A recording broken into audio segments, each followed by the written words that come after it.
2018 Emancipation Village has officially been declared opened, and officials of the 5-day event hope citizens will come out in their numbers to learn about the African culture.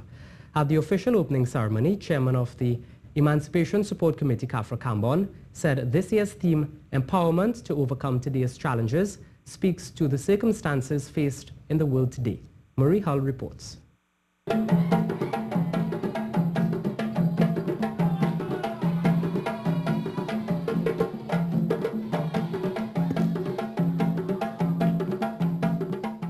On August 1st, 1985, the government of this country declared Emancipation Day a national holiday to commemorate the abolition of slavery. And in an effort to strengthen emancipation celebrations, the Village Yasu Umawale Emancipation Village was formed. This festival of emancipation, which we put a lot of effort and energy into from year to year, an important part of what it is to give our people a more profound sense of who they are.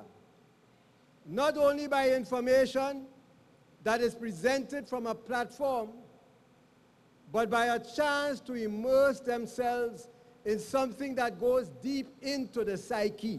Chairman of the Emancipation Support Committee, Khafra Kambon, reiterated that the history of the African influence must be taught in the school system. The curriculum itself does nothing to stimulate pride in a people who have been deprived of their identity for centuries. That is a reality.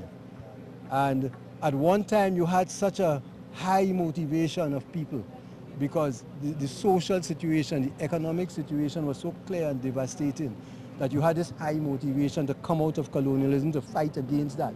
Minister of Community Development, Culture and the Arts, Dr. Nian Gaspidoli, officially declared the village open. Your organization has taught generations of African ancestors to wear one's heritage with pride. And I am not so young that I do not remember a time in our Trinidad and Tobago where to wear African clothing was not met always with pride. I thank the ESC for educating, inspiring and empowering African history. The Emancipation Support Committee serves as a cultural center, an information hub, a second home to the African diaspora, seeking to strengthen that connection with one's ancestral roots.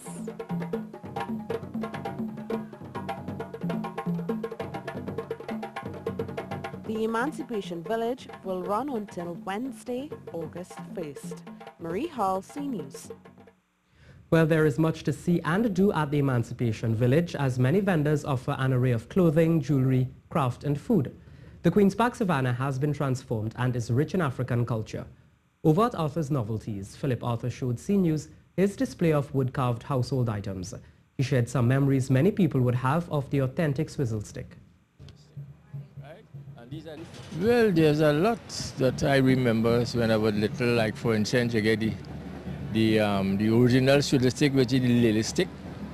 It's still popular up to now because a lot of people still remember how the cigar licks, you know, from the lily stick. Mr. Phillips says it's hard to teach the younger generation the trade.